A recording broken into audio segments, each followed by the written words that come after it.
Découvrez dans cette vidéo les styles Capture One développés par Phase One et pourquoi ils peuvent peut-être être utiles à votre travail.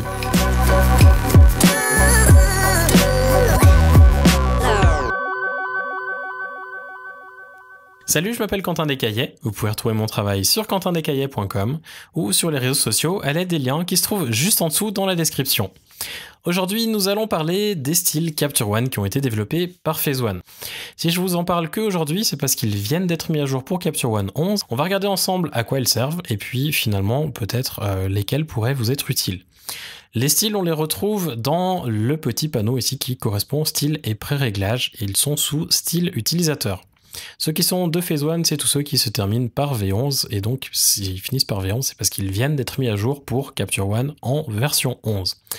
On a différents packs, on a le Black and White, on a un cinématique essentiel, un film, matte, seasonal pour les saisons et un Spectrum.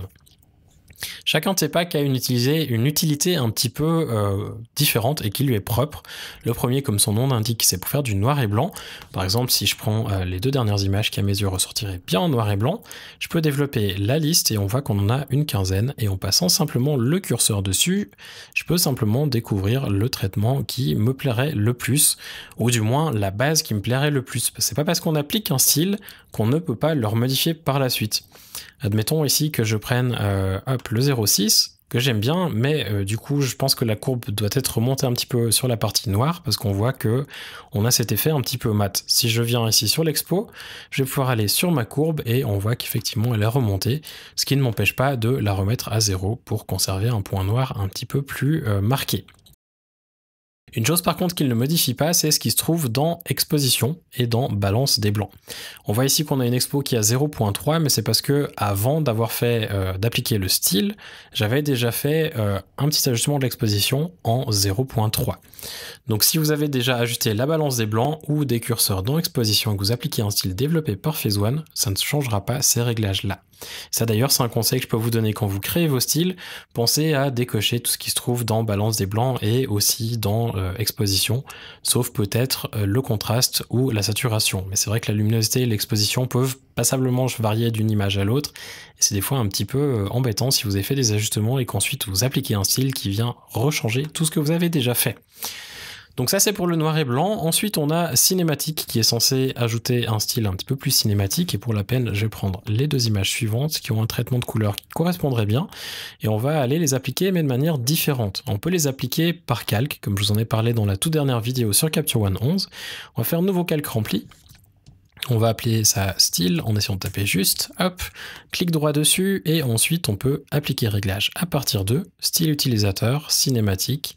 Et ici, on peut aussi, comme tout à l'heure, regarder ce que ça donne sur notre image. Je vais prendre le 0,6 parce que je sais qu'il va me permettre de vous montrer ce que je souhaite vous montrer, même si c'est peut-être pas celui que j'emploierai pour cette image. On va prendre le 0,6. On voit ici, souhaitez-vous appliquer CM06 partiellement? Il me le demande parce qu'il y a le grain argentique qui est normalement modifié. Sauf que le grain argentique sur un calque, on ne peut pas le changer. On va donc lui dire appliquer partiellement et ensuite il va nous demander une autre chose. Souhaitez-vous créer de nouveaux calques pour les variantes sans calque? Alors effectivement, la variante qui se trouve ici en dessous, donc l'autre image, on n'y a pas créé de calque. Donc Capture One est assez malin pour nous dire vous êtes en train d'appliquer un style sur un calque, par contre l'autre image elle en a pas, est-ce que vous voulez qu'on en crée un pour vous? Donc ça c'est assez pratique et du coup on va pouvoir lui dire créer un nouveau calque. Et hop, on a le même réglage qui est appliqué sur les deux. On peut ensuite varier, par exemple, l'opacité, et on va aller sur l'autre et on va faire pareil. On va aussi baisser un petit peu. On va le mettre aussi autour des 40 comme c'était sur l'autre. On se retrouve avec quelque chose de pas trop mal, et on va ensuite se rendre dans l'éditeur de couleurs. Comme on le voit ici dans l'éditeur de couleurs, notre style, il a en fait fait quelque chose, c'est-à-dire qu'il a créé un nouveau canal dans Avancé, de manière à modifier ce qui se trouve entre le vert et le bleu, donc sur notre canal sillon en réalité, ce qui était normalement fait dans Capture One 10 dans l'onglet basique, ce qui sera aussi fait normalement si vous êtes sur le fond. Le seul problème c'est qu'avec les calques, sur les calques en réalité on ne peut pas changer ce qui se trouve dans l'onglet basique, parce que vous n'êtes pas sur l'image en soi mais sur un calque, et apparemment en termes de développement c'était pas possible de le faire. Donc jusqu'à maintenant, les styles Capture One ne fonctionnaient pas pleinement avec la version 11 parce que ce qui se trouvait dans l'éditeur de couleurs n'était pas modifié. Et du coup certains styles perdaient un petit peu leur intérêt. Alors Phase One a décidé de faire faire un petit truc pour que ça marche quand même, c'est de modifier les couleurs via le canal avancé. Ce qui est finalement pas plus mal parce qu'on peut même aller un petit peu plus loin que ce qui était possible de faire avec le basique et sélectionner exactement la tranche que l'on souhaite modifier. On va retourner dans les styles et regarder un petit peu ce qu'il y a d'autre parce qu'on en a quand même d'autres qui sont intéressants aussi. On va remettre celle-ci à 0 et on va regarder ce que l'on peut faire encore. Je vais juste ajuster un petit peu l'exposition, hop. Et ensuite, on va regarder les autres packs, à quoi ils nous servent. Essentiel que l'on retrouve ici, c'est un condensé de ce que l'on a dans Black and White. On voit qu'on en a 4. De cinématique, on voit qu'on a 4 CM et ensuite on a 4 MT qui correspondent au mat. Et ensuite, on a, ou plutôt finalement, on a SN. On en a aussi 4 qui correspondent au seasonal qui sont juste en dessous. Donc le essentiel, c'est assez bien. Si vous savez pas avec quel pack débuter, vous allez pouvoir retrouver un petit peu un mix de tout et avoir des traitements qui sont assez variés et en fonction de vos besoins. Et c'est un bon moyen de démarrer. Parce que si vous prenez qu'un pack black and white, suivant ce que vous faites, c'est peut-être pas forcément le plus intéressant. Quoique ça peut l'être si vous avez de la peine à faire du noir et blanc. Le film qui se trouve juste là, ça va vous permettre d'imiter un petit peu le rendu que l'on pouvait avoir avec l'argentique.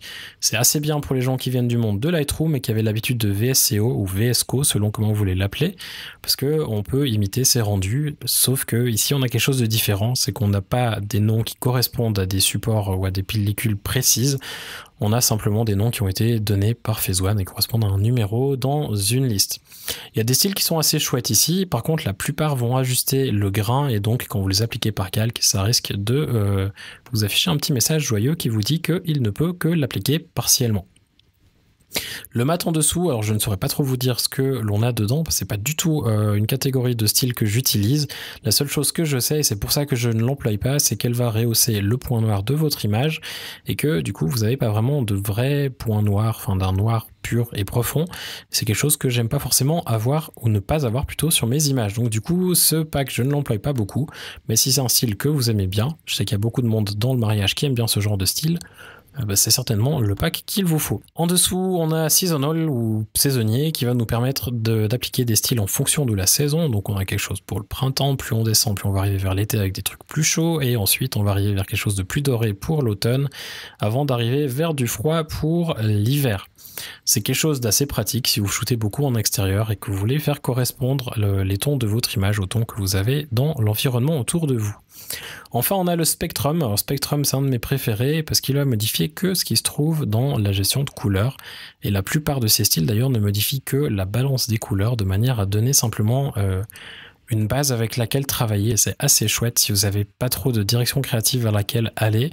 Vous pouvez simplement commencer avec ça et ensuite adapter en fonction de vos besoins.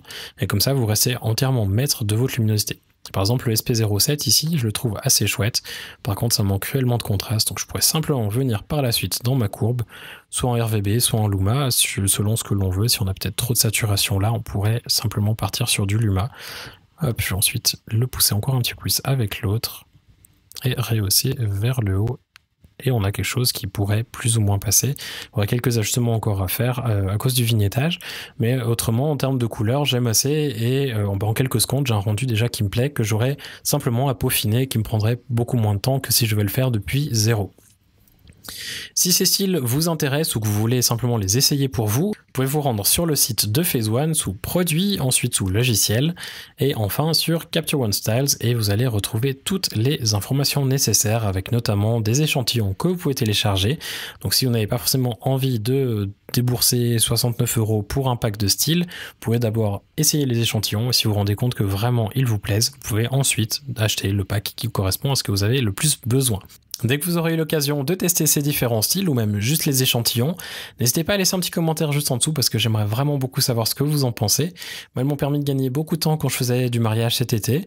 Maintenant, peut-être que pour d'autres, ce n'est pas le cas. Et peut-être si vous avez des questions d'ailleurs à propos de l'utilisation des styles, n'hésitez pas aussi à laisser un petit mot. Pensez aussi à vous abonner à la chaîne avant de fermer votre navigateur. Et si vous pouvez même appuyer sur le petit pouce vers le haut, ce serait encore plus cool. En attendant les prochaines vidéos, je vous souhaite de passer une excellente journée et à bientôt.